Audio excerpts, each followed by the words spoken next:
से मिलने दिल्ली आ रही है। इस बात का पता चलते ही नरेश के दिल में हलचल मच जाती है।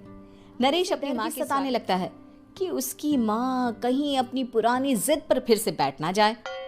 हे भगवान, इस बार बचा लो, अगले साल पक्का माँ की जिद पूरी कर दूंगा। तभी दरवाजे की घंटी बजती है। नरेश दरवाजा खोलता है तो सामने अपने मकान मालिक को देखकर हैरान हो जाता है, क्योंकि उनके साथ एक सुंदर सी लड़की भी थी। अब नमस्ते अंकल, कुछ काम था, मुझे बुला लेते। कष्ट किया। अरे नहीं, इसमें कष्ट कि मैं रीना से मिलवाने आया था। आज से रीना तुम्हारे साथ इसी फ्लैट में रहेगी। अंकल, कोई लड़का फ्लैटमेट नहीं है? एक अनजान लड़की के साथ रहना मेरे लिए थोड़ा अजीब होगा। देखो नरेश, मैं तुम्हें पहले भी बता चुका हूँ कि इस फ्लैट में तुम्हें किसी ना किसी के साथ एडजस्ट करना ही होगा, या फिर तुम अकेले पूरे फ्लैट का किराया दे दो, मैं किसी को नहीं रखूंगा। नरेश अपने मकान मालिक की बात सुन के रीना के साथ रहने के लिए तैयार हो जाता है, पर अंदर ही अंदर उसे ये बात खाने लगती है कि वो अपनी माँ को क्या जवाब देगा जब उसकी माँ रीना के बारे में उसे पूछेगी। दिन बीतने लगते हैं। नरेश और रीना अच्छे दोस्त भी बन जाते हैं, पर अभी भी नरेश अपनी प्रॉब्लम का सॉल्यूशन नहीं ढूंढ पाता। एक दिन नरेश बहुत परेशान सा बैठा होता है। तभी रीना उसे पूछती है, क्या हुआ नरेश, तुम काफी परेशान लग रहे हो, सब ठीक तो है ना? हाँ, सब ठीक है, बस एक छोटी सी प्रॉब्लम है। अरे, तो इसमें प्रॉब्लम क्या है? ये तो खुशी की बात है। हाँ रीना, बट मेरी माँ एक जिद लेकर बैठ गई है कि मैं शादी कर लूँ, पर मैं अभी इस चीज़ के लिए तैयार नहीं हूँ। ऊपर से जब वो तुम्हें देखेगी तो 100 सवाल करेगी, क्या जवाब दूंगा? अरे, इसमें कोई टेंशन वाली बात नहीं है।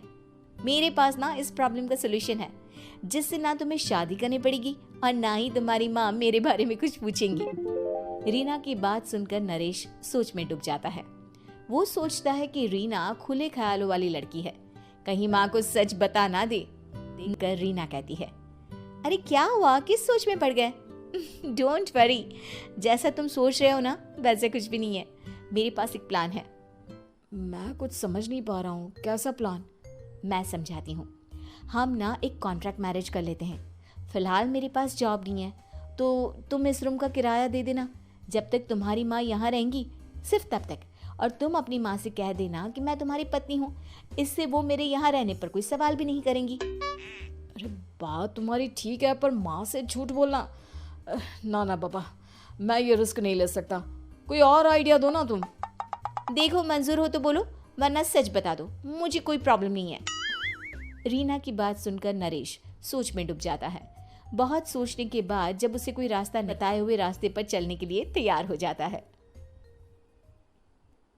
वो रीना से बात करता है और अपनी माँ की पसंद और नापसंद के बारे में बताता है। रीना भी नरेश की सभी बातों को ध्यान से सुनती है, ताकि कहीं उससे कोई गलती ना हो जाए। आखिर वो दिन भी आ जाता है जब नरेश की माँ उससे मिलने दिल्ली आ जाती है। नरेश अपनी माँ को फ्लैट पर लेकर जाता है। जैसे ही नरेश की माँ फ्लैट के अंदर जाती है, ये देखकर नरेश की माँ थोड़ी घबरा जाती है और नरेश से पूछती है, अरे बेटा नरेश, ये कौन है? माँ, ये आपकी बहू रीना है। माफ़ी चाहता हूँ, सब कुछ इतनी जल्दी में हुआ कि आपको बता ही नहीं पाया, इसलिए सोचा कि क्यों ना आपको सरप्राइज दिया जाए। अरे बेटा, मैं तो बस तेरा घर बसा हुआ देखना चाहती थी। हाँ, बहुत अरमान थे अपनी इकलौते बेटी की शादी को लेकर, लेकिन कोई बात नहीं, शायद किस्मत को यही मंजूर होगा। ये कहते ही नरेश की माँ रीना को गले लगा लेती है।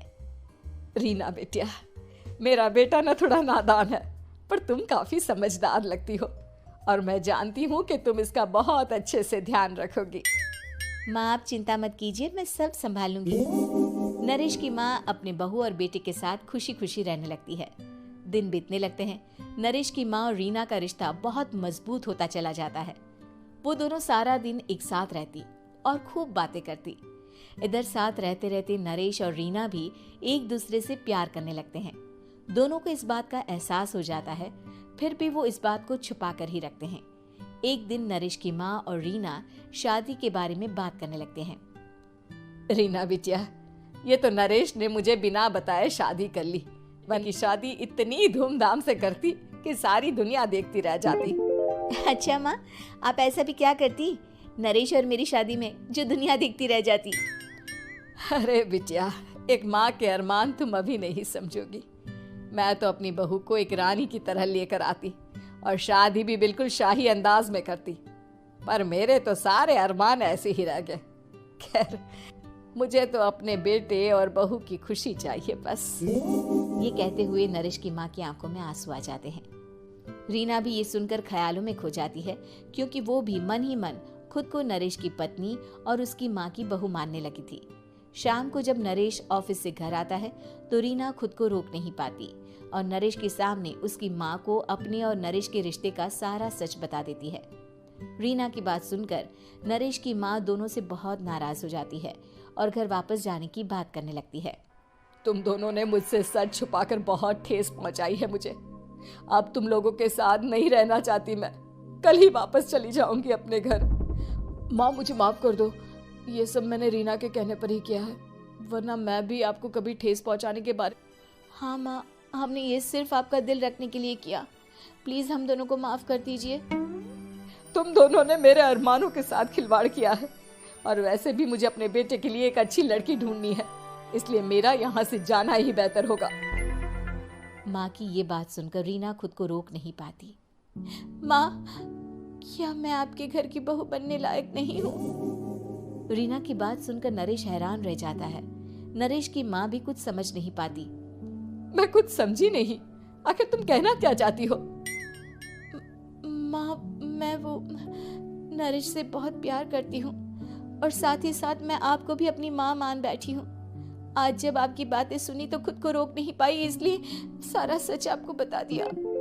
रीना की बात सुनकर नरेश की माँ की आंखों में आंसू आ जाते हैं और वो अपने बेटे नरेश और रीना को गले लगा लेती है। मेरे घर की बहू तो सिर्फ रीना बिटिया ही बनेगी। मैं आज ही तुम दोनों की शादी की तारीख निकलवा दूंगी, बस एक बार तुम्हारे घर वाले मान जाए। उसी दिन रीना के माता पिता भी उनके फ्लैट पर आ जाते हैं। दोनों परिवार आपस में बैठकर बातें करते हैं और शादी के लिए राजी हो जाते हैं। रीना भी कॉन्ट्रैक्ट फाड़ देती है और कहती है, मैं अब बहू बनूंगी। अब तक तो सिर्फ